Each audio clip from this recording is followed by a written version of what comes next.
Bismillahirrahmanirrahim. Assalamualaikum warahmatullahi wabarakatuh. Yang berusaha Puan Salasiah binti Patoni, Guru Besar SK Puncak Alam 3, Encik Shoaib Birajali, YDP PIBG SK Puncak Alam 3, Puan Khairul Nizah binti Ismail, Guru Penolong Kanan Pentadbiran, Puan Junaidah binti Abdul Jalil, Guru Penolong Kanan Hal Ehwal Murid, Ustaz Sarikuddin bin Wairan, Guru Penolong Kanan Core Curriculum, Encik Nur Azmi bin Sa'dun, Guru Penolong Kanan Petang, Puan Rahmah binti Mohtar, Guru Penolong Kanan Pendidikan Khas. Seterusnya, barisan rakan-rakan guru, ibu bapa serta murid-murid yang dikasihi sekalian. Selamat datang ke program pelancaran Bulan Dakwah dan Ihya Ramadan peringkat SK Puncak Alam 3 2021 bersamaan 1442 Hijrah. Bulan Ramadan merupakan bulan yang teristimewa bagi umat Islam. Ia juga amat dinanti-nantikan oleh orang-orang mukmin. Oleh yang demikian, bagi menyambut kedatangan bulan Ramadan Al-Mubarak, Panitia Pendidikan Islam SK Puncak Alam 3 akan menjayakan satu program Bulan Dakwah dan Ihya Ramadan peringkat SK Puncak Alam 3 2021 bersamaan 1442 Hijrah. Antara aktiviti yang akan dijalankan sepanjang bulan dakwah dan Ihya Ramadan ini ialah hafazan, kuis jawi, tadarus Al-Quran, bacaan Yasin dan tazkirah, khatam Al-Quran serta infak Ramadan.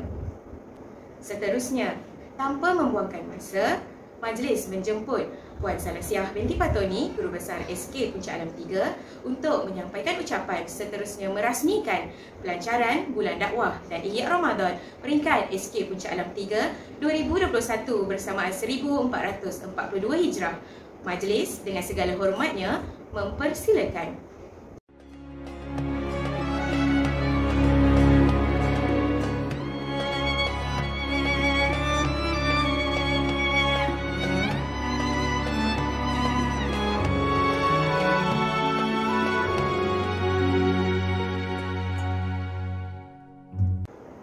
Bismillahirrahmanirrahim. Assalamualaikum warahmatullahi wabarakatuh.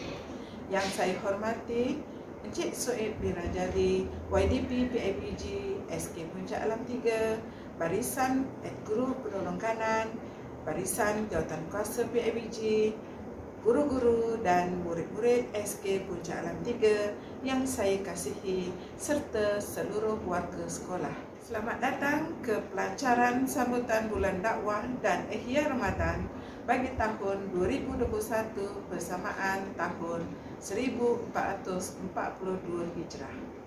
Sebagaimana yang anak-anak ketahui, majlis sambutan Bulan Dakwah dan Ihya Ramadan merupakan program yang kita laksanakan saban tahun di peringkat sekolah. Bulan Ramadan merupakan bulan yang istimewa buat umat Islam. Bahkan, ia adalah bulan yang dinanti-nantikan oleh para sahabat dan mukminin.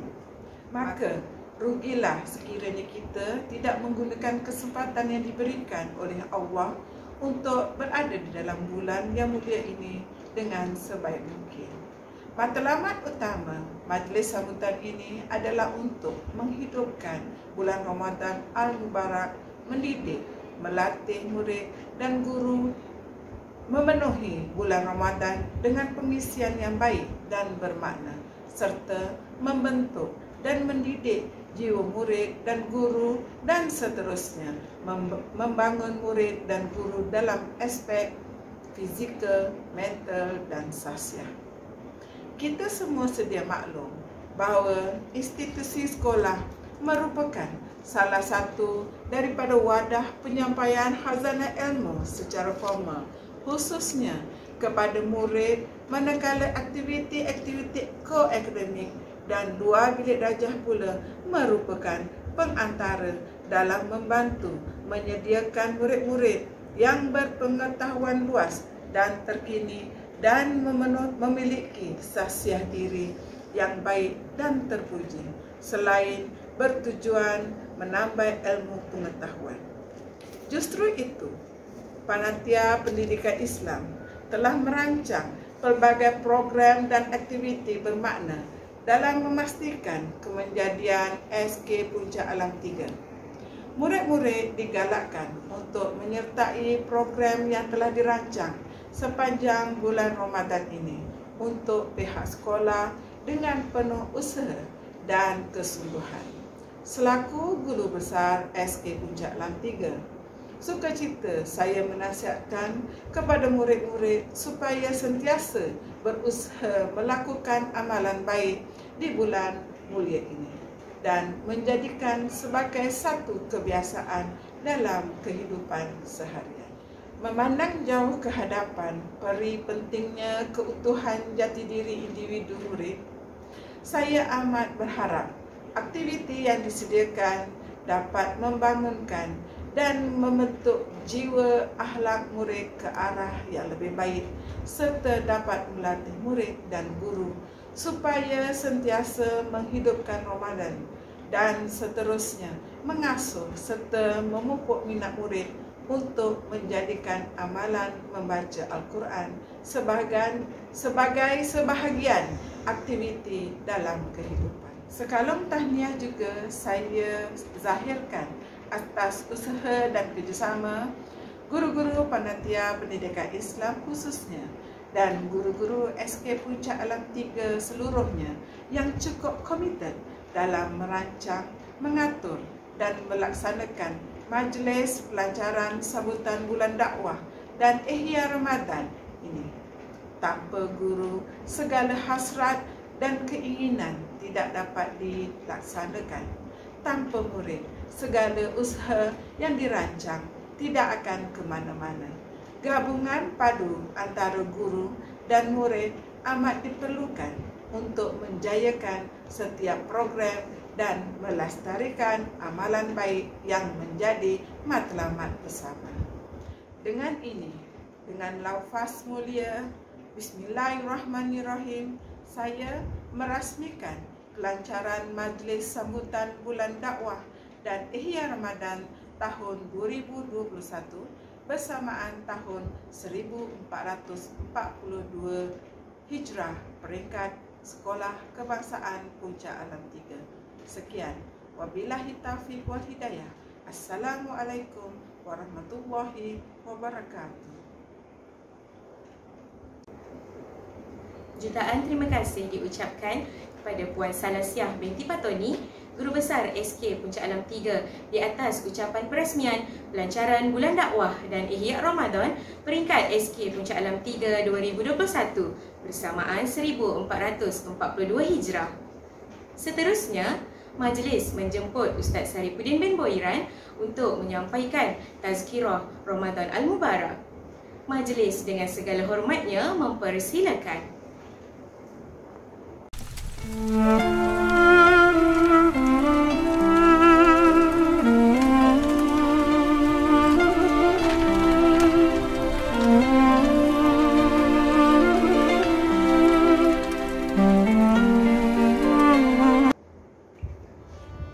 Bismillahirrahmanirrahim. Assalamualaikum warahmatullahi wabarakatuh. Alhamdulillah rabbil alamin wa bihi nasta'in ala umuri dunya waddin. Wassalatu wassalamu ala asyrafil anbiya wal mursalin wa ala alihi wa sahbihi ajma'in. Allahumma shalli ala sayyidina Muhammad tibil qulubi wa dawaiha wa afiyatil abdani wa shifaiha wa nuril absari wa diyaiha wa ala alihi wa sahbihi wa barik wasallam. Allahumma rabbi yassir wa la tu'assir. Allahumma rabbi tamim bil khair. Bismillahi tawakkaltu ala Allah wa la hawla wa la quwwata illa billahil aliyyil azim. Allahumma shalli ala sayyidina Muhammad wa ala ali sayyidina Muhammad. Allahumma rabbi israh li sadri wa yassir li amri wa hlul 'uqdatam min lisani yafqahu qawli. Yang dimuliakan Puan Salasiah binti Fatoni, Guru Besar SK Puncak Alam 3, para pentadbir, anak-anak, ibu bapa yang dihormati warga SK Puncak Alam 3. Ahlan wa sahlan ya Ramadan Karim. Itulah ucapan yang sangat signifikan masuknya pada bulan Ramadan. Tuan-tuan, anak-anak yang dirahmati Allah SWT, program kita ni adalah program baru kiranya. Selama ini program yang kita buat tidak secara live, tetapi kali ini adanya rakaman, dan rakaman ini boleh dijadikan evidence lah sepanjang tahun boleh dilihat, ataupun anak-anak yang tidak dapat melihat menonton di sekolah boleh dilihat di komputer, di internet, di rumah masing-masing. Jadi kita berada pada bulan Sa'ban ini, benarlah doa yang kita selalu baca. Pak Imam selalu baca, Allahumma barik lana fi Rajab wa Sya'ban wa balighna Ramadan. Ya Allah, berkatilah kami pada bulan Rajab dan Sa'ban dan sampaikan kami pada bulan Ramadan. Dan apabila kita sampai bulan Sa'ban, bulan yang dinanti-nantikan oleh Nabi Muhammad SAW, bulan yang Nabi banyak berpuasa, masuk bulan Sa'ban ini ada beberapa perkara yang hebat. Antaranya ialah turunnya ayat Al-Quran yang mensyariatkan untuk kita memuji Nabi Muhammad. Ya ayyuhalladzina amanu, ayat menyuruh kita supaya berselawat ke atas junjungan besar Nabi Muhammad sallallahu alaihi wasallam. Kemudian perpindahan daripada kiblat, daripada Masjidil Aqsa ke Masjidil Haram. Kemudian apa lagi yang berlaku pada bulan Sa'ban? Banyak perintah disyariatkan hukum-hukum Islam berlaku pada bulan Sa'ban. Tuan-tuan, anak-anak dirahmati Allah Subhanahu wa taala, dan seakan-akan dilupakan bulan Sa'ban ini oleh masyarakat. Kata Nabi, banyak sangat orang melupakannya bulan Sa'ban daripada bulan Ramadan. Sehingga kalau kita masuk bulan Ramadan, kita dengar perkataan bazar Ramadan, pasar Ramadan, ahlan wa sahlan ya Ramadan, di ambar Ramadan, tetapi kita melupakan tentang kelebihan bulan Sa'ban. Jadi bulan Sa'ban inilah adalah bulan yang paling baik untuk kita sama-sama mentalaah perkara-perkara yang sebelum berlakunya bulan Ramadan kita bersiap sedia, terutamanya dalam perkara-perkara ilmu puasa, ganti qada puasa tahun lepas, maka bulan Sa'ban boleh dilakukan sebagai akhir sebelum masuknya hari Syak, iaitu berlaku pada 30 Sa'ban. Anak-anak dirahmati Allah Subhanahu wa taala, Ustaz biasa nyanyi. Jadi dalam bingkisan hari ini juga Ustaz sediakan satu lagu yang jarang kedengaran berkaitan dengan bulan Ramadan. Ya, insya-Allah sedap tak sedap dengar sajalah. Tiada bulan secantik Ramadan, untuk ku pujimu Tuhan. Tiada malam secantik Al-Qadar, untuk ku cari ganjaran. Ramadan datang lagi menyentuh jiwa.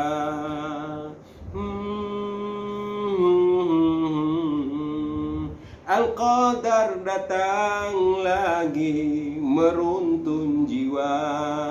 Mari kita raikan dengan amalan mulia, moga kita mendapat rahmat dari Ilahi. Tiada bulan secantik Ramadan, untuk ku pujimu Tuhan. Lagu berkaitan dengan Ramadan yang tak popular lagi. Moga-moga lepas ni popular lah. Ramadan ini setahun sekali. Sahabat-sahabat Nabi Muhammad sallallahu alaihi wasallam ketika datangnya Ramadan, mereka bergembira. Sangat-sangat bergembira sehingga rumah-rumah dinyalakan, dihiaskan dengan lampu-lampu yang cantik. Masuk saja sebelum satu Ramadan, rumahnya dikemas, dekornya diubah, katilnya pun dikemas, tempat makannya, lapik makannya pun berubah. Kemudian musola rumah masing-masing pun berubah. Quran yang tidak dibaca pun dikemas-kemaskan supaya boleh dijadikan halaqah-halaqah Quran. Di rumah dipasang lampu yang bergemerlapan. Berbeza dengan negara kita, masuk 7 likur barulah kita sibuk nak menghiaskan rumah, barulah kita sibuk nak memberikan lampu yang cantik di tepi rumah. Tapi kalau kita pergi berada di Mekah dan di Madinah, maka kali inilah hebatnya nampak bulan Ramadan itu disambut dengan penuh kemegahan. Dan sahabat-sahabat Nabi pula bila masuk 1 Syawal, mereka menangis, mereka bersedih kerana takut-takut firman Allah, kullu nafsin za'iqatul maut, setiap yang bernyawa pasti akan mati. Mereka juga takut dengan firman Allah, idza jaa ajaluhum la yastakhiruna sa'ah wa la yastaqdimun, apabila datang ajal maka tidak boleh dilambatkan satu saat ataupun dicepatkannya. Mereka takut tidak berjumpa dengan Ramadan Karim pada tahun hadapan. Berbeza dengan orang-orang fasik, berbeza dengan orang-orang kafir, tatkala masuk Ramadan mereka sedih, mereka tidak bergembira. Kerana apa? Pada bulan Ramadan mereka tidak boleh bercakap benda yang tidak elok, mereka tidak boleh makan benda-benda yang tidak-tidak, mereka tidak boleh melakukan perkara yang diharamkan dalam bulan Ramadan. Dan pada masa hendak berlakunya Syawal, orang-orang fasik ini bergembira kerana mereka bebas daripada larangan-larangan yang dilarang oleh Allah dan Nabi Muhammad SAW.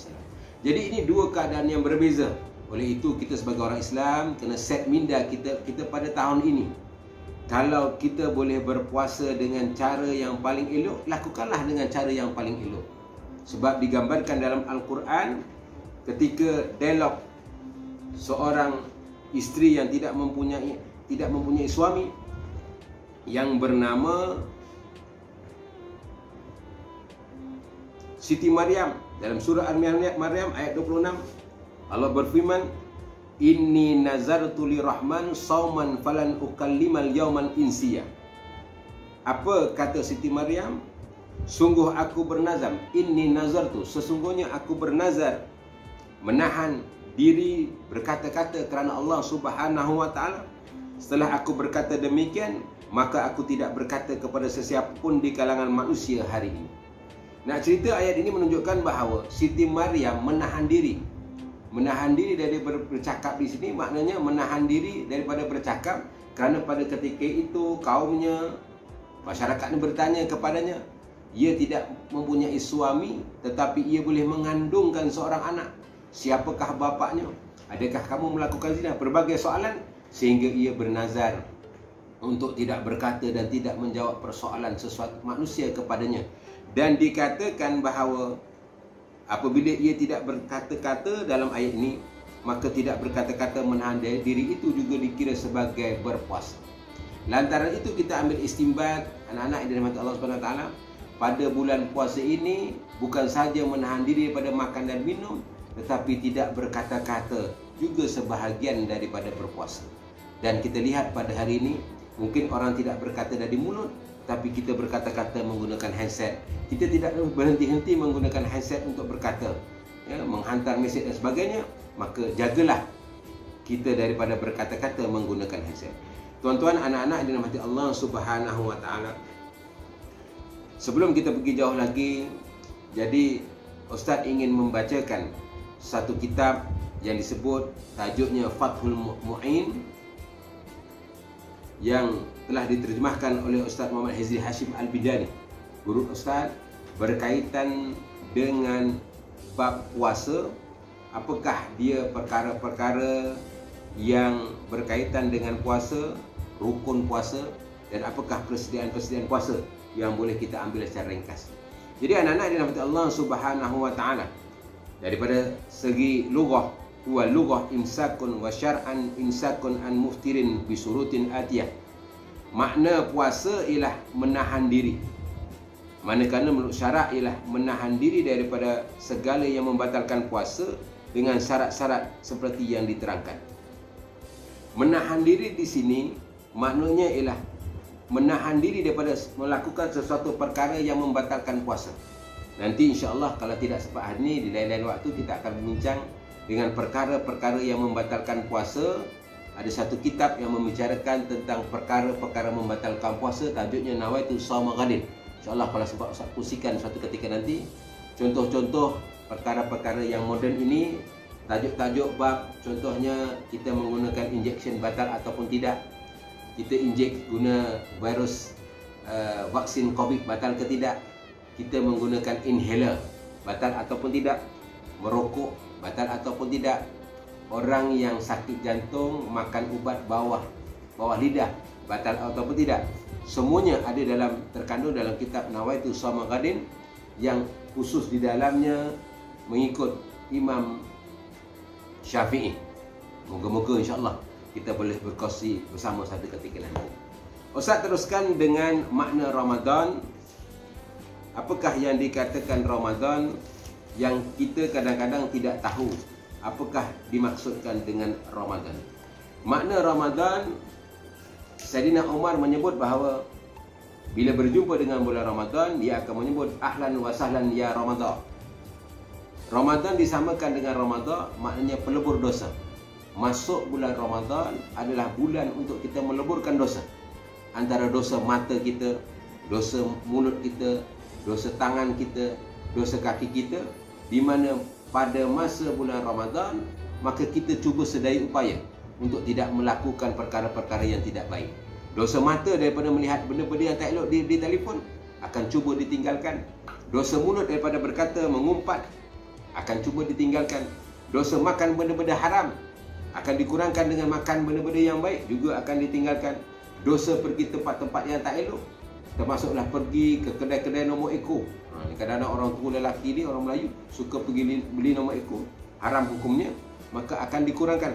Jadi kata Saidina Umar, ia adalah bulan yang meleburkan dosa. Tetapi dari segi bahasa, Ramadan ini bermaksud adalah panas terik. Jadi kalau kita tengok Ramadan, masuk saja bulan Ramadan, tuan-tuan lihat, bulan Ramadan akan mulanya hari di mana hari semakin panas. Hari ini semakin panas. Hari ini hari Khamis, Jumaat, Sabtu, Ahad, Isnin. Selasa dijangka 1 Ramadan, Selasa 1 Ramadan, Isnin 30 Syakban, hari Syak. Di mana hari-hari untuk menghampiri dengan hari Ramadan, biasanya hari itu adalah hari panas. Dan biasanya juga tak kala nak Syawal nanti, hujan akan turun. Itu kebiasaannya bagi orang yang memerhatikan bulan Ramadan. Menurut syarat pula, Ramadan inilah bulan rahmat yang diwajibkan puasa.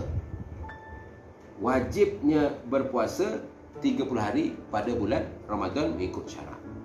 Tuan-tuan yang dirahmati Allah Subhanahu wa taala, apakah ayat Quran yang menyuruh kita berpuasa? Maka turunlah ayat Al-Quran daripada surah Al-Baqarah.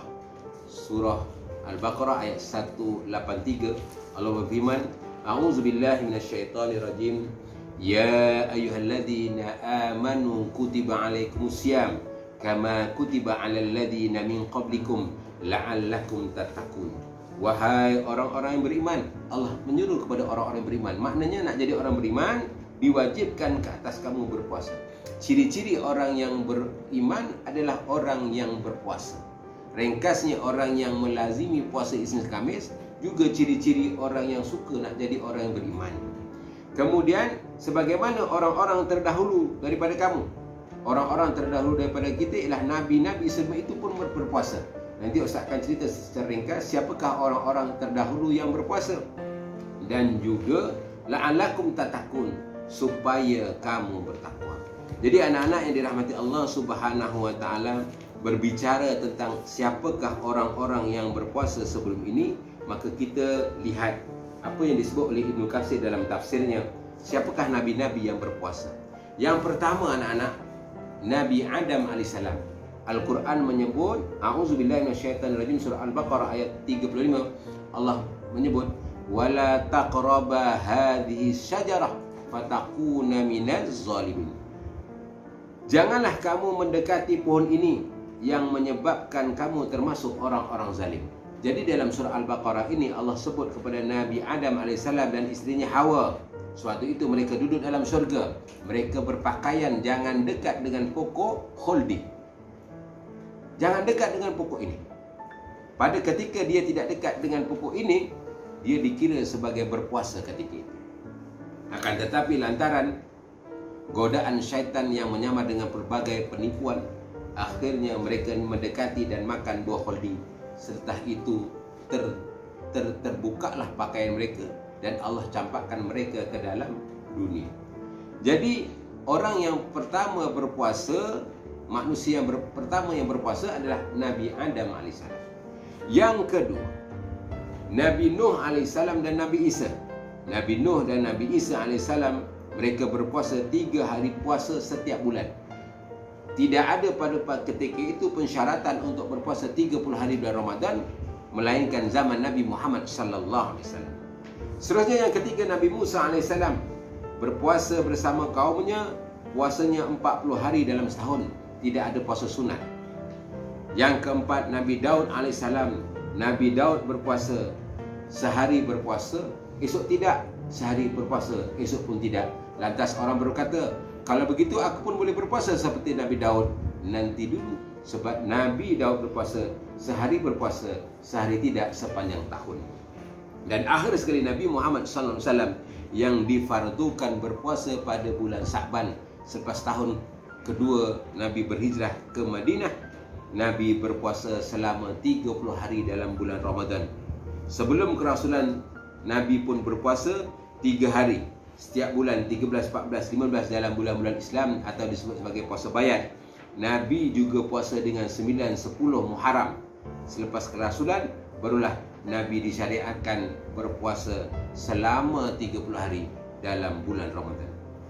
Dalam surah Al-Baqarah tadi, anak-anak yang dirahmati Allah SWT, Allah juga cerita bukan sahaja manusia yang terdahulu berpuasa, tetapi binatang-binatang pun berpuasa.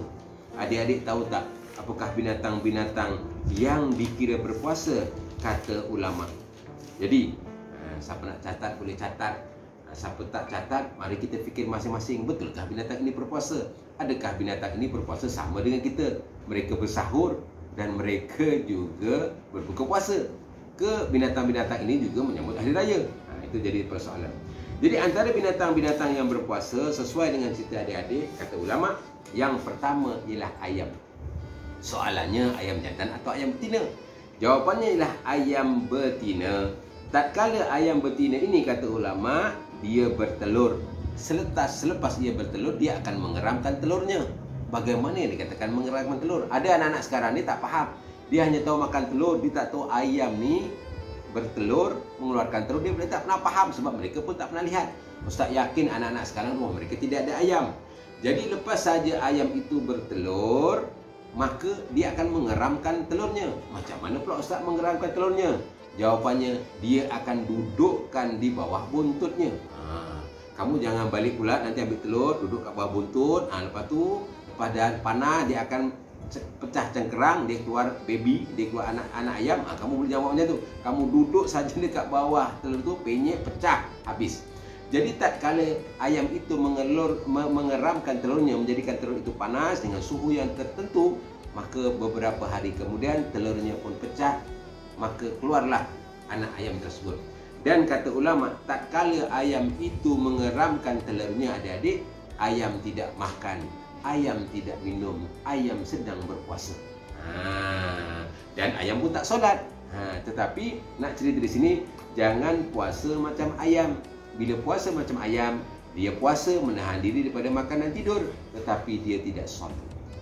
Kalau tak percaya, tengok ayam di rumah, kalau sedang mengeram telur, kamu tanya, kok. Tanya, ayam, kau puasa ke? Nanti dia akan menjawab, kok. Itulah bahasa ayam. Begitulah agaknya ya.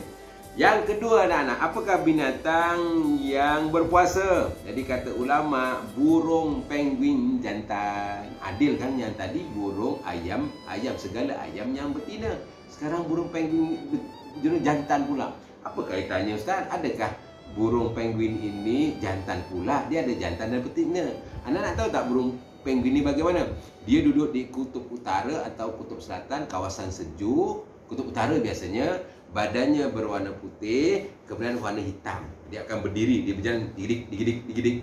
Begitulah keadaannya ya. Dan sewaktu burung betina ini bertelur, lepas dia bertelur, tugasnya burung betina ini akan pergi cari makanan. Dan babynya, telurnya itu belum jadi baby lagi, dijaga oleh burung jantan. Burung jantan bergaya-gaya macam dia pula adalah empunya telur tu, macam dia lah punya. Dia sifatnya berbeza. Maka tak kala dia menjaga binatang itulah burung jantan itu berpuasa, kata ulama. Burung betina mencari makanan. Jadi siapa lelaki, kita ambil istimbat pengajaran, siapa yang berpuasa pada bulan Ramadan, dia berpuasa tapi lelaki dan tidak pula cari makanan, tidak cari rezeki, isterinya yang mencari makanan, maka puasanya seperti burung penguin. Jadi jangan jadi begitu anak-anak. Kemudian yang ketiga, siapakah lagi binatang-binatang yang berpuasa? Binatang yang berpuasa kata ulama ialah al-jamal, unta. Cerita Piramli kata tompok-tompok tai al-unta. Bagaimana dia berpuasa? Unta ni satu binatang yang bila Ustaz tengok di Mekah, bila Ustaz pergi ke Mekah sambil nyanyi lagu, banyak Ustaz nyanyi lagu-lagu ya. Bila sampai ke Mekah Ustaz akan nyanyi lagu ni. Sudah lama hati merindu pasir dengan kekasih yang satu, bilakah masa dapat bertemu dengan kekasih agungmu. Salibas kakiku kan terus melangkah menuju ke bumi Madinah, selangkah demi selangkah dekatkanlah kami ya Allah. Di Mekah ni, daripada Mekah ke Madinah perjalanan lebih kurang sini ke Kelantan ya, 500 km, 300 ke 500 km. Jalannya lurus ni, lurus padang pasir ke hijau-hijau dulu. Dia bukan hijau, ke hitam-hitaman, ke biru-biruan, dan tak kali itu Ustaz akan nampak unta al-jamal ni yang bebas, untanya warna hitam. Tepi-tepi padang pasir tu je, bila kita dekat dia lari, bila kita dekat dia lari, dan bila dia dekat dia buka bibirnya. Bibirnya merah, giginya putih, tapi untanya berdebu. Unta ni sifatnya begitu. Dan bila Ustaz tengok pergi ke kandang unta, Ustaz pergi dekat, pergi dekat, unta ni dia jinak. Tapi kalau dia marah, dia boleh ngap kepala kita, dia angkat pindah ke sebelah. Ini unta. Dan tak kali itu Ustaz tengok semua barangan daripada unta ni, kata Nabi, semuanya memberikan faedah. Sehingga bukannya dagingnya, tulangnya, kulitnya, kan zaman Nabi kulitnya boleh buat tulis ayat Al-Quran, tulang yang panjang-panjang juga Imam Syafi'i menulis dengan ayat Al-Quran, segalalah ya, dengan tubuh badannya kita boleh makan dagingnya, sehingga air kencingnya pun dijual, dan dikatakan orang Arab percaya air kencingnya itu ada manfaat.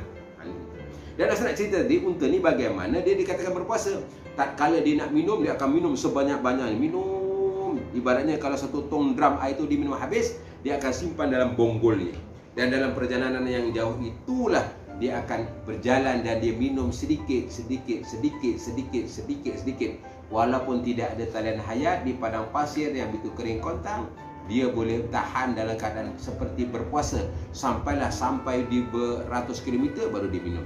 Tidak ada binatang yang sehebat itu, ya, lebih hebat daripada unta. Dan Nabi Muhammad SAW juga ada unta, di mana unta kesayangan Nabi Muhammad itu setelah Nabi Muhammad wafat, unta itu tidak ada siapa pun nak sembelih, unta itu tak ada siapa pun nak tangkap, tak ada siapa pun nak bela. Akhirnya dia mati sendiri kerana setiap kali melihat unta itu orang teringat akan Nabi Muhammad SAW. Dan seterusnya yang keempat, ada masa lagi ya? Yang keempat ialah pokok. Pokok apakah yang berpuasa kawan-kawan? Pokok juga berpuasa. Zaman Ustaz kecil dulu, Ustaz selalu lihat pokok getah. Ini adalah contoh yang paling baik.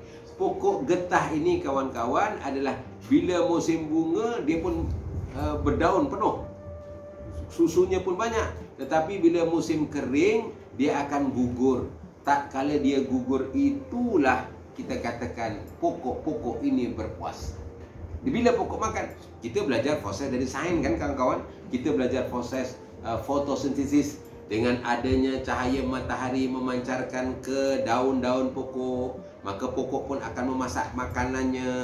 Sebelum dia memasak makanannya, dia perlukan cahaya matahari. Dia masak makanannya dan dia pun makan dengan proses fotosintesis, dan dia akan mengeluarkan satu gas, namanya apa?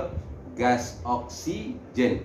Banyak pokok, dia akan banyak mengeluarkan oksigen. Oksigen kita sedut, lepas kita sedut, kita bawa ke paru-paru, keluar daripada paru-paru, dia jadi gas karbon dioksida. Dan pokok sedut sebab untuk proses fotosintesis pokok memerlukan karbon dioksida. Begitulah rangkaian hidup kita dengan tumbuh-tumbuhan lain. Cuma persoalannya anak-anak ialah, Ustaz, di padang pasir tak ada pun pokok. Jadi mana datangnya oksigen? Kita pelik kan? Jawabannya, oksigen diciptakan oleh Allah Subhanahu wa taala. Semuanya diciptakan oleh Allah Subhanahu wa taala, menolak hujah yang orang barat, orang sains mengatakan bahawa hanya pokok-pokoklah yang menjadikan gas oksigen itu keluar banyak. Teringat Ustaz, suatu Ustaz berada di Gunung Kinabalu, tinggi lebih kurang 4,000 kaki. Suatu kita nak mendaki Gunung Kinabalu tu kawan-kawan. Gunung Kinabalu tu antara gunung yang tertinggi di Asia yang berada di Sabah. Ketika mula-mula kita daki dengan banyak pokok, sejuk, lama-lama kan pokok ni akan kurang-kurang, dahannya akan kurang, tinggalannya kurang, akhirnya tinggal batu sahaja, batu yang sejuk. Dan di atas sana ada ais-ais yang membeku. Kerana Ustaz pergi dulu, Ustaz jilat-jilat sebab rasa batak sangat dengan salji ni. Dan pada ketika itu Ustaz, subhanallah, ya Allah, sejuk sangat. Dan pada ketika itu Ustaz memang rasa bila makin tinggi, udara makin tipis, kita memerlukan oksigen untuk bernafas. Sebab tu kerana kena bawa tongges tu, bukan tongges masak ya, tongges untuk pernafasan. Dan anak-anak di dalam Tuhan SWT, itulah dia empat benda yang berpuasa, ya, selain daripada manusia, tumbuhan dan binatang. Anak-anak di dalam Allah SWT, sikit lagi kita nak tambah, masuk bulan Ramadan, apakah dia agaknya persediaan kita masuk bulan Ramadan? Jadi masuk bulan Ramadan, ulama sebut ada 3 perkara. Yang pertama ialah masuk bulan Ramadan dengan ilmu. Ya, masuk bulan Ramadan dengan ilmu. Talabul ilmi faridatun ala kulli muslim. Ya, menuntut ilmu diwajibkan ke atas orang Islam. Termasuklah guru-gurunya, bapak-bapaknya, anak-anaknya ulang kaji balik masuk bulan Ramadan ni bagaimana nak niat. Jadi Ustaz nak ajar pada hari ini kita boleh berniat bagaimana. Jadi semua orang pasti alert, bimbang dengan perkara ini. Jadi kalau dalam mazhab Syafi'i, niat perlu dilakukan sehari. Innama a'malu binniat. Dalam mazhab Syafi'i kalau tak berniat maka tak sah. Maka kita kena niat setiap malam. Niatnya apa? Nawaitu shauma ghadin an adai. Macam biasa. Pada Ramadan haziz sanati litra. Itu mengikut Imam Syafi'i. Malam kedua kita tak niat maka hukumnya batal. Akan tetapi menurut Imam Malik, kita boleh ikut Imam Malik. Dalam mazhab Imam Maliki boleh meniat 1 bulan sekali terus. Dengan syarat pada malam pertama dengan niat ihtiyat. Ihtiyat ni berhati-hati, takut nanti kita tak terniat. Macam mana ya kalau tak terniat maka tak sah dalam Imam Syafi'i. Jadi kita boleh niat dua-dua. Jadi bagaimana niatnya? Ustaz baca ikut anak-anak ya. Bismillahirrahmanirrahim. Nawaitu shauma syahri Ramadana kullihi lillahi ta'ala. Nawaitu shauma syahri. Sahaja aku berpuasa pada bulan Ramadan. Nawaitu shauma syahri Ramadana kullihi, keseluruhannya kerana Allah Ta'ala. Tapi Imam Malik sebut mesti dilakukan pada malam pertama Ramadan sahaja. Kemudian malam kedua dia tidak niat, hukumnya sah.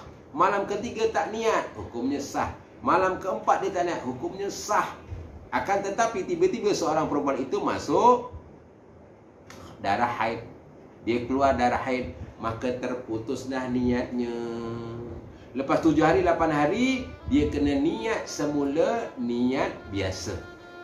Dia dah terputus sebab kerana uzur syar'i tersebut. Jadi berbeza dengan orang lelaki. Dia tidak ada uzur syar'i seperti itu, maka boleh diteruskan. Itu kelebihannya. Ya. Jadi, Ustaz, bolehkah saya berpuasa? Saya dah lah tak niat sebulan. Akan tetapi Ustaz, saya bersahur Ustaz. Adakah sah puasa saya? Tapi kamu sahur? Ya, tapi terlupa niat. Biasanya Pak Imam lepas saja tarawih, Pak Imam akan niat. Tiba-tiba Pak Imam masa tu dia tak ada, yang saya seorang je kat surau tersebut, teruk betul surau tersebut. Maka saya pun lupa niat. Jadi menurut Imam Hanafi, kalau tak salah Ustaz, orang yang bersahur atau dia bangun pada malam itu sudah menunjukkan kesungguhan iltizam dia untuk berpuasa, walaupun tanpa niat, maka hukumnya sah. Jadi buat puasa ni jangan buat alasan untuk Ustaz saya tak niat maka tak berpuasa. Sedangkan saya tadi bangun juga walaupun minum air segelas air, maka dikira juga dia boleh berpuasa walaupun tak niat. Jadi kembangkan ilmu kita, masuk bulan Ramadan pastikan tambah ilmu kita supaya kita boleh niat untuk 1 bulan dan niat untuk malam pertama. Jadi Ustaz amat galakkan, kalau kata ulama cukuplah sekadar nawaitu sauma Ramadan pun cukup. Saja aku puasa Ramadan pun gitu. Ustaz, bahasa Melayu boleh tak? Boleh. Anak-anak mudah saja. Saja aku berpuasa pada bulan Ramadan keseluruhannya kerana Allah Ta'ala. Okey. Kemudian yang kedua ulama sebut, sikit lagi ya. Yang kedua ialah ulama sebut, lakukan Ramadan ini seakan-akan amalan itu amalan terakhir yang kita lakukan. Sambut Ramadan seolah-olah Ramadan ini Ramadan yang terakhir untuk kita lakukan. Maknanya jaga. Masuk pagi-pagi ke sekolah, biasanya tengok handset. Kali ini ubah. Qurannya dulu. Mana Qurannya ya? Surah apa yang kita nak baca ni? Kita ubah. Maknanya seakan-akan lepas Ramadan ni aku dah meninggal dah. Biasanya telefon, ubah. Rehat pula. Biasanya kita makan. Ni Ramadan terakhir. Alamat terakhir. Ni Qurannya jaga. Surah-surah apa nak kena baca ni? Ini surah apa?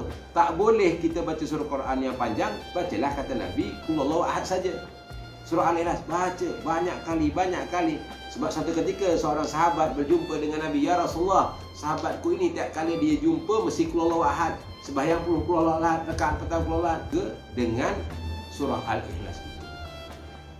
Anak-anak yang dirahmati Allah SWT, akhir sekali ialah sambut Ramadan dengan hidupkan amalan-amalan yang cemerlang. Jadi ibu-ibu, Ramadan ini jangan kita sibuk saja di dapur. Ya, bapak-bapak, jangan sibukkan ibu-ibu dengan buat juadah sahaja. Kesian dengan ibu-ibu. Ya, kalau boleh beli makanan masuk nak berbuka puasa tu, bapak-bapak belilah makanan. Bukan tak bagus ibunya masak, tapi kurangkan kepenatan kita.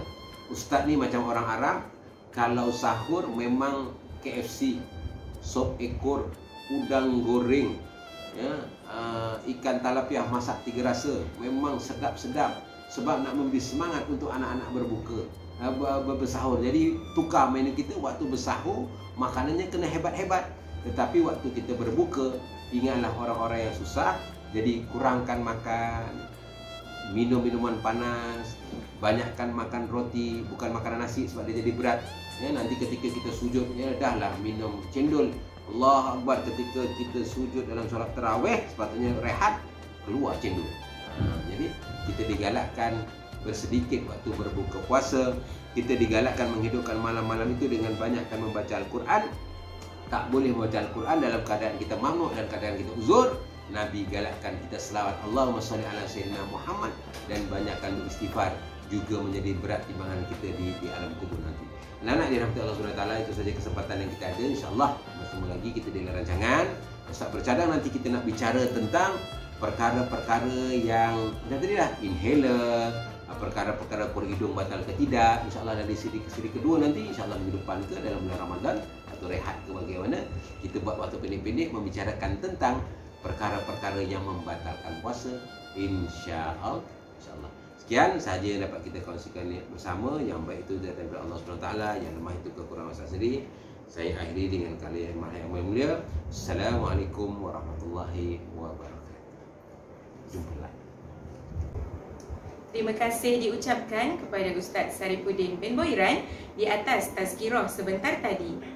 Dengan berakhirnya tazkirah itu tadi, maka berakhirlah pelancaran bulan dakwah dan ihya Ramadan peringkat SK Puncak Alam 3 2021 bersamaan 1442 Hijrah.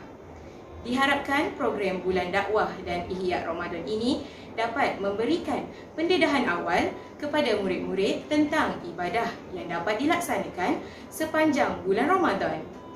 Di samping dapat menunaikan tuntutan agama dan melaksanakannya dengan sesempurna mungkin. Oleh itu, selamat berpuasa dan selamat beramal. Sekian, terima kasih. Wabillahi taufiq wal hidayah. Assalamualaikum warahmatullahi wabarakatuh.